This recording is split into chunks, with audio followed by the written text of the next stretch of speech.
श्री राधा वल्लभ लाल। महाराज जी कहते हैं कि हे मनुष्य, अब तुम अविनाशी राम नाम का जप करो। भगवान हरि से विमुख होकर मन को इधर उधर मत भटकने दो, क्योंकि तुम जहाँ भी जाओगे अर्थात इधर उधर भटकोगे तो पतंगे बनकर जलोगे। जब साधक मन को अपने अविनाशी राम को लगा देता है तो उसका मन राममय हो जाता है तथा उसके मन से विषय शक्ति बाहर निकल जाते। जिस तरह भृंगी कीट दूसरे कीड़ों को अपनी आवाज सुनाकर अपनी तरह बना लेता है। एक कहावत है कि संसार में दुख इतना भयंकर है कि इसके राग में पीड़ा ही पीड़ा है। इस दुख पर विचार करो और इससे छूटने का प्रयत्न करो। मन की बातें काल्पनिक बातें विकारों की लहरें हैं, इनमें पड़ कर जीव को कुछ भी नहीं सूझता। इच्छा करी भवसागर जामे भोहिति राम आधार। महाराज जी कहते कि हे मनुष्य, तुमने स्वयं इच्छा करके एक भवसागर का निर्माण कर लिया है, जिससे पार होने के लिए एकमात्र सहारा राम नाम का जप ही जहाज का काम कर सकता है। इसलिए हे साधकों, अज्ञान को दूर करने के लिए हरि की शरण में जाओ तो संसार रूपी सागर गाय के बछड़े के खुर के बराबर लगेगा। अर्थात इस भवसागर को पार करना है तो आत्माराम की शरण में जाओ। बहुत दुख दुख दुख की खानी, तब बची हो जब राम ही जानी। राम ही जानी युक्ति जो चलई, युक्ति हूँ ते फंदा नहीं पड़ई। युक्ति ही युक्ति चला संसारा, निश्चय कहा न मानु हमारा। कनक कामनी घोर पटोरा, संपत्ति बहुत रहे दिन थोड़ा। थोड़ी संपत्ति गौ बौराई, धर्मराय की खबरी न पाई। देखी त्रास मुख गौ कुम्हलाई, अमृत धोके गौ विष खाई। यह संसार तो अनेकों दुखों का भंडार है। इससे तो तभी बचा जा सकता है जब चेतन स्वरूप राम को अपना ले। जो साधक राम को पहचान कर साधना से चलता है वो अपने विवेक बल से स्वरूप में ही स्थिर रहता है। वैसे तो संसार के सभी प्राणी अपने अपने विचार से युक्ति पूर्वक ही चलते हैं और सब इसी अभिमान में रहते हैं कि मैं जो कुछ सोचता हूँ वो ठीक है। वे सदगुरु के विचार और सत्य उपदेश का पालन नहीं करते, इसलिए वे दुखी ही रहते हैं। कनक कामनी, घोड़ा, रेशमी वस्त्र तथा संपत्ति चाहे जितनी एकत्र कर ली जाए, परंतु यह सब थोड़े ही दिनों की ही तो है, मेहमान होती है। मनुष्य सांसारिक माया को पाकर घमंड में पागल हो जाता है और यह भी भूल जाता है कि मृत्यु उसके पीछे लगी है। जब एक दिन मृत्यु आ जाती है तो उसके नाम से त्रसित होकर माया अभिमानी व्यक्ति का मुख कुम्हला जाता है और वह व्यर्थ जीवन भर अमृत के धोखे में विष का सेवन करते रहने के कारण पश्चाताप ही करता रहता है। मैं सिर जो मैं मारो, मैं जारो मैं खाओ, जल थल मैया रमी रहो, मोर निरंजन गाँव। काल का कथन है कि मैं ही निर्माण करता हूँ, मैं ही मारता हूँ, अब मैं ही पकाता हूँ, मैं ही खा जाता हूँ, मैं ही जल में थल में सर्वत्र विद्यमान रहता हूँ। मेरा नाम निरंजन अर्थात परमेश्वर है। अर्थात संसार की समस्त वस्तुएं काल के अधीन है। अलख निरंजन लखे न कोई, यही बंधे बंधा सब लोई। यही झूठे सब बांधु अयाना, झूठा वचन साच के माना। धंधा बंधा किन व्यवहारा, कर्म विवर्जित बसे न्यारा। सट आश्रम और दर्शन किन्हा, सट रस भाष सटे वस्तु चिन्हा। चारी वृक्ष छौ शाखा बखानी, विद्या गणित गणे न जानी। और आगम करे विचारा, ते नहीं सूझे बार न पारा। तप तीरथ व्रत कीजे बहु पूजा, दान पुण्य कीजे बहु दूजा। मन और मन की असंख्य अवधारणाएं ही अलख निरंजन कहलाती है। इन्हीं बंधनों में सब प्राणी बंद है, परंतु इनकी ओर कोई ध्यान ही नहीं देता। सभी अज्ञानी जन मन की कल्पनाओं में ही बंधे हैं, जो बिल्कुल झूठी है, परंतु सब लोग इन झूठी बातों को ही सत्य मान रहे हैं। जीव का एक शुद्ध स्वरूप कर्म बंधनों से सर्वथा परे है, परंतु वो अपने स्वरूप की भूल से ही बंधनों में बंधा है और संसार के बंधनों में पड़ा है। जीव ने अपने कल्याण के लिए ब्रह्मचर्य, गृहस्थ, वानप्रस्थ, संन्यास, हंस और परमहंस नामक 6 आश्रमों और योगी, जंगम, सेवरा, सन्यासी, दरवेश और ब्राह्मण नामक 6 दर्शनों का और महीनाद, निरंजन, तत्वनाम, सो अहं, हु अल्लाहु और ओम नामक 6 रसों का निरूपण किया है। इनके कर्म पिंड से उठकर ब्रह्मांड में जाना, आकाशवत परमात्मा शिव में मिलना, आलोकाश चंद्रशिला में पहुंचना, अहं ब्रह्मा अर्थात वायु में मिल जाना और दैत्य परमात्मा, इन 6 सिद्धांतों का निरूपण किया। तात्पर्य है कि अपने लिए मनुष्य ने स्वयं ही जाल बिछा बनाकर रखा है। ऋग्वेद, यजुर्वेद, सामवेद और अथर्ववेद, ये वेद रूप 4 वृक्ष और इनकी 6 शाखाएं शिक्षा, कल्प, व्याकरण, नियुक्त, छंद एवं ज्योतिष है। इसके पश्चात इतनी विद्याओं का परिवर्तन हुआ है कि इनका एक व्यक्ति विशेष के लिए पारंगत होना असंभव है। इनकी गणना करना एक कठिन काम है। इनके अतिरिक्त आगम ग्रंथों एवं तंत्र शास्त्रों का विचार भी है, जिनके ग्रंथ भी अनेक भी। फिर भी लोग अपने कल्याण हेतु जब तीर्थ, व्रत, अनेकों प्रकार की पूजा, दान, पुण्य तथा नाना प्रकार के कर्म करते रहते हैं। मंदिर तो है नेह का, मति कोई पेठो धाय, जो कोई पेठे धाय के बिन सिर से ती जाए। महाराज जी कहते हैं कि हे मानवी, सावधान हो जाओ, सब मोह के मंदिर है, इसमें कोई दौड़कर मत घुसो। जो दौड़कर इसमें प्रवेश करेगा वह अनायास ही अपना सिर कटा देगा। अर्थात माया या अज्ञानता के पीछे न भागो, होश में रहो। अल्प सुख दुख आदि अंता, मन भुलान मैं गर मैं मनता। सुख बिसराए मुक्ति कहाँ पावे, परिहरि साच झूठ निज धावे। अनल ज्योति डाहे एक संगा, नैन नेह जस जरे पतंगा। करहूँ विचार जो सब दुख जाई, परिहरि झूठा कैर सगाई। लालच लागी जन्म सिराई, जरा मरण निरायल आई। सदगुरु का कथन है कि विषय भोगों में अल्प सुख ही प्राप्त होता है। मनुष्य का मन इस विषय रूपी वन में उन्मत्त हाथी की तरह भटक गया है। यह सत्य है कि सुख का तिरस्कार करके मुक्ति प्राप्त नहीं होती, इसलिए सुख के सच्चे और झूठे स्वरूप की पहचान अत्यावश्यक है। इंद्रियों से प्राप्त होने वाले सुख केवल भटकाने वाले हैं, जबकि स्वरूप की स्थिति का सुख चिंतन होने से मुक्ति का स्वरूप है। परंतु व्यक्ति अज्ञानतावश स्वरूप स्थिति का सच्चा सुख छोड़कर विषय सुखों को ही कल्याणकारी मानकर उन्हीं के पीछे रात दिन भागता रहता है। विषय सुख में कूदने पर व्यक्ति उसी प्रकार जलता रहता है जिस प्रकार पतंगे आग की लपट में रूपा शक्ति के वशीभूत होकर जलते रहते हैं। आत्मा स्वरूप के अतिरिक्त सबका मोह छोड़ दोगे तो अपने आप सारे दुख दूर हो जाएंगे।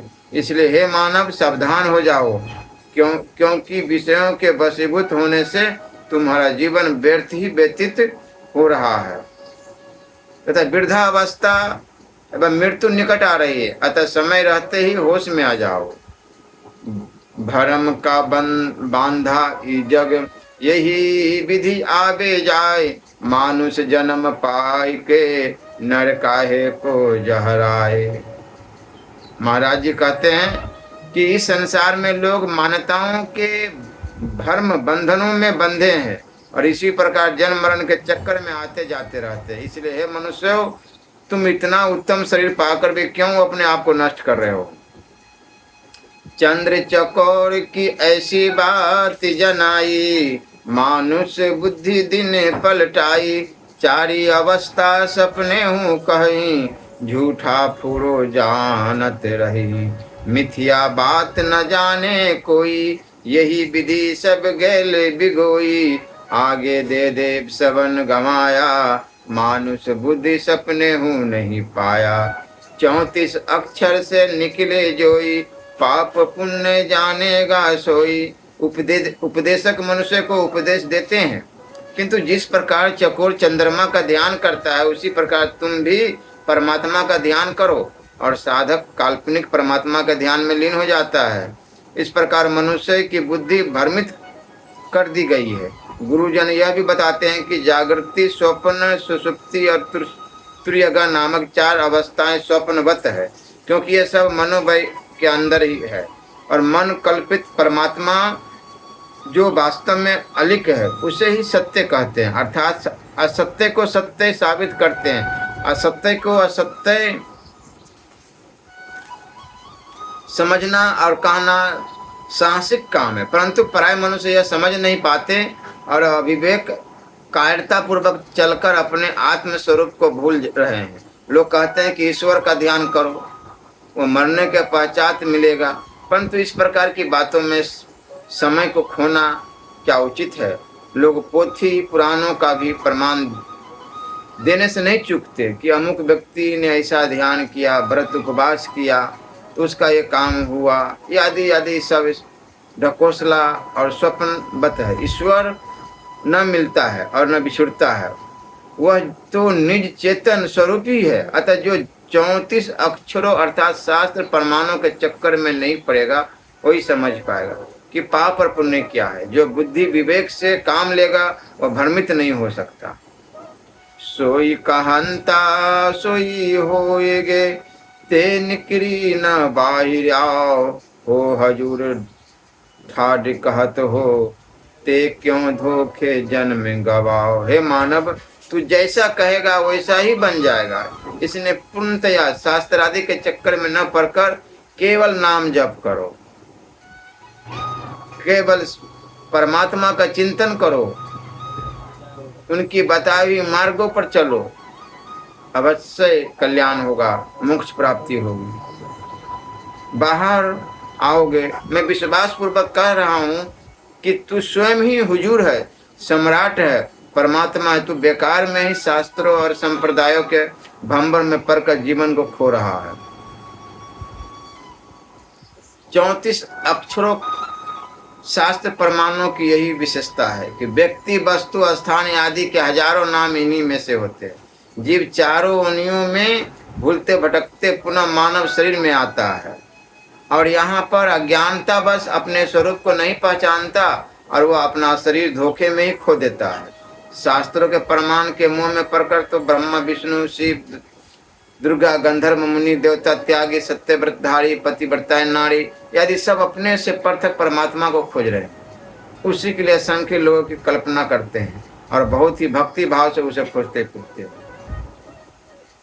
लेकिन जब तक सच्चा प्रेम नहीं हुआ, प्रभु का स्मरण नहीं रहा, चिंतन नहीं किया, नाम जप नहीं किया, भजन कीर्तन नहीं किया,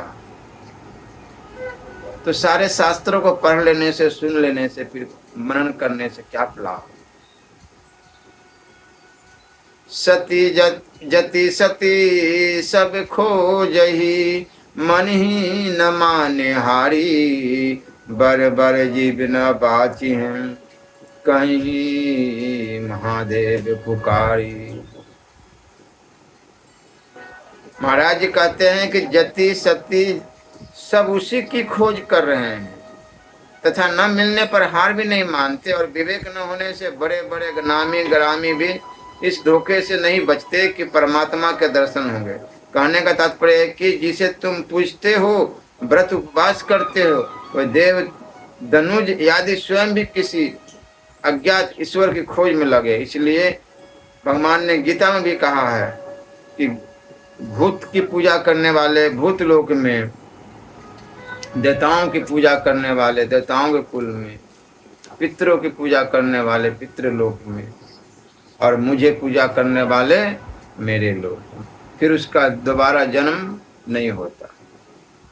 महाराज जी कहते हैं कि जिस प्रकार कुम्हार मिट्टी के बर्तन अपने चाक पर बनाता है, उसी प्रकार जीव कर्म वासना के द्वारा माता के पेट में मानव शरीर की रचना करता है। शरीर रचना के नियम ने वहां पर सभी सामग्री एकत्र कर दी और अनेक अंगों के साथ शरीर की रचना होने लगी। माता की जठर अग्नि में बच्चे का शरीर बनता है और वहां पर जीव के अपने कर्म ही उसके प्रतिपालक एवं रक्षक होते हैं। माता के सजग रहने, सहन, पेट की रचना एवं डॉक्टर या दाई के अनेक यत्न से जब बच्चा पैदा होता है, तब उसके लिंग की जानकारी से ही नर या नारी अर्थात शिव या शक्ति नाम रखे जाते हैं। यदि घर का लड़का अज्ञानी होता है तो घर के बुजुर्ग उसका सहयोग नहीं करते। ठीक उसी तरह यदि मनुष्य का मन गलत रास्ते पर जाए तो हमें उसका साथ नहीं देना चाहिए और उसे दुष्कर्म करने से रोके। मैंने अपनी सच बातें कह दी, लेकिन अधिकतर लोग अन्य की बातें सुनकर प्रपंच में पड़े रहते हैं। दूध गाय भैंस के स्तनों में हो या पात्र में रखो हो, दूध तो वही है। इसी प्रकार प्राणी माता के उदर में हो या बाहर प्रकट हो गया हो, मनुष्य तो वही है। मानव में कोई मौलिक भेद नहीं है। फिर कौन ब्राह्मण कौन शूद्र, यह भेद गलत है। झूठे अहंकार में मत भूलो, क्योंकि हिंदू और मुसलमान दोनों झूठी जातियां हैं। मानव तो केवल मानव है, शेष सब मन गढ़त बातें हैं। इसलिए भ्रम में नहीं पड़ना चाहिए। महाराज जी कहते हैं कि जिसने इस शरीर तथा शरीर संबंधी अन्य चित्र बनाए हैं वह सूत्रधार चेतन परम सत्य है, और जो इस तेरे चेतन को समझ लेते हैं वही समझदार और सौभाग्यवान है। उन्हें यह भी ज्ञात हो जाता है कि जीव ही विज्ञान का मूल है, अर्थात ज्ञान चक्षु से अंतर्मन से को पहचान लेने से सब समझ में आ जाता है। लोगों का विचार है कि अष्टांगी माया ने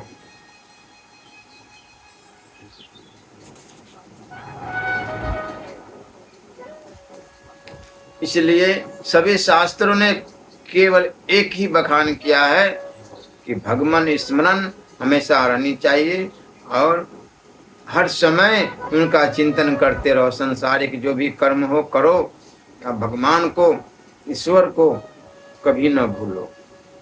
जो भी आपको अच्छा लगे, प्रिय लगे, राम कृष्ण हरि गोविंद शिव शिव राधा राधा एक नाम पकड़ के हर समय जपते रहना चाहिए।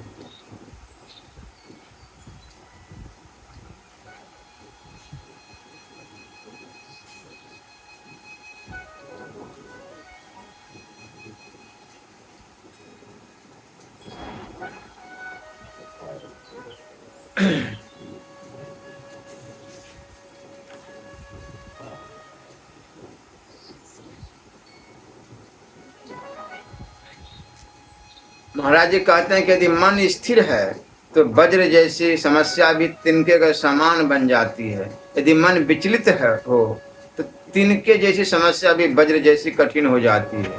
इसलिए विवेकशील व्यक्ति मन को बहता हुआ झरना जानकर इसका दृष्टा बन जाते हैं और भ्रम जाल में नहीं फंसते, अपितु केवल तमाशबीन बन जाते। परंतु जो कर्मों के बंधनों में बंधे रहते हैं वह संसारिक भोगों में लिप्त हो जाते हैं तथा मन के वेग पर प्रतिबंध नहीं लगा पाते। ऐसे व्यक्ति सत्कर्म, धर्म और सद्बुद्धि की अपेक्षा करते हैं और असत्य को ही सत्य समझकर उसकी माला फेरते रहते हैं। ऐसे व्यक्तियों का रजोगुण कर्म तीव्रतर और तीव्रतम हो जाता है।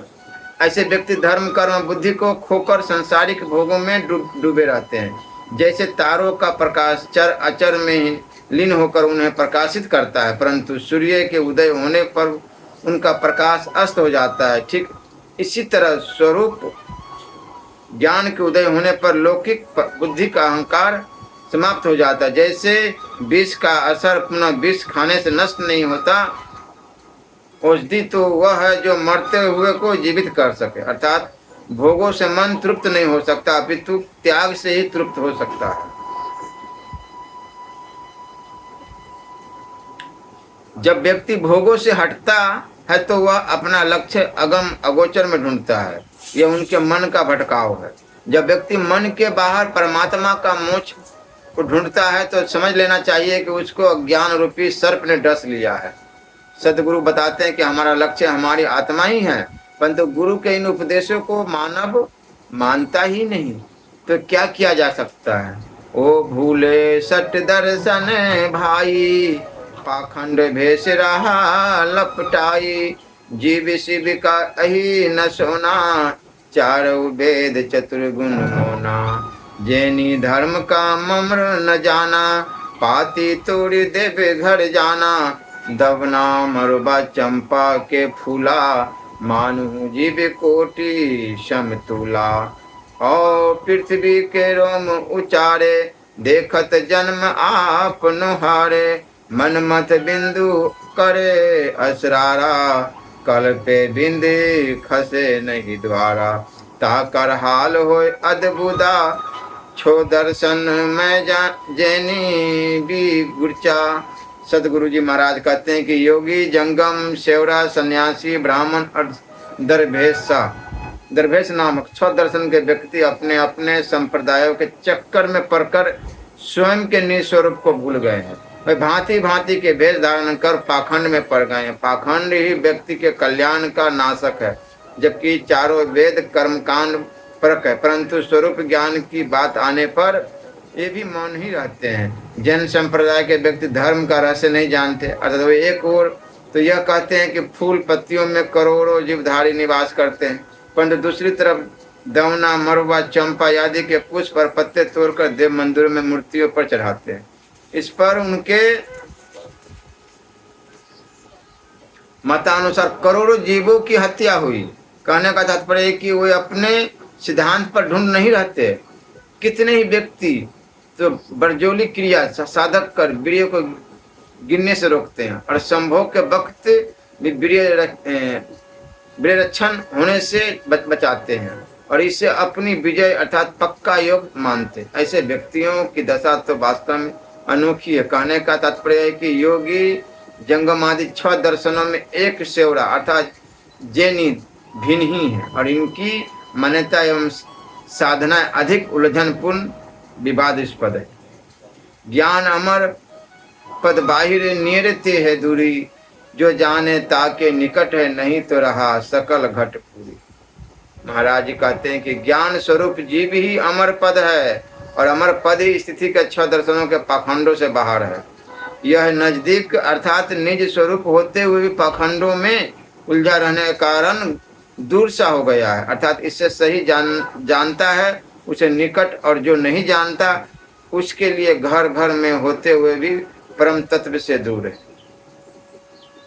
बराबर अध्ययन करते हैं परंतु उन्हें अहंकार ने घेर रखा है कि हम वेद शास्त्रों को जानते हैं, परंतु वह स्वयं अनेक पाखंडों में पड़े रहते हैं।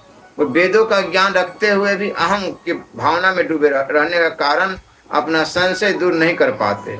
वो एक ओर तो शास्त्र और वेद पढ़ते हैं और दूसरी ओर देवी देवताओं के नाम पर जीवों का वध करते हैं।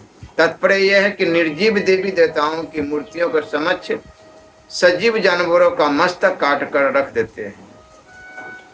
महाराज जी कहते हैं कि यह पाखंड अनेकों जानवरों को सताता है।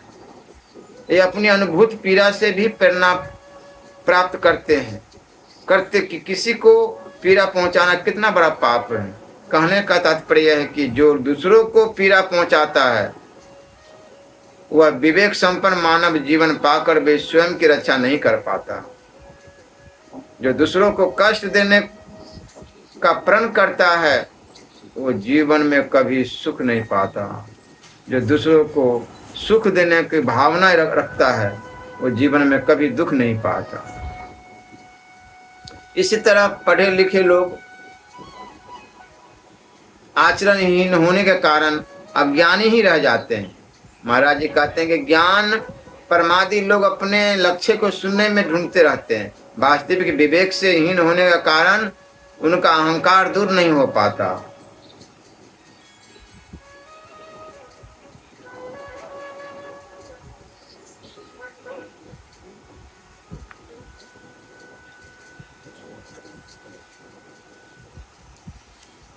राम नाम पुकारते पुकारते रहियो, इसी से जीवन होगा कल्याण। श्री राधा वल्लभ लाल।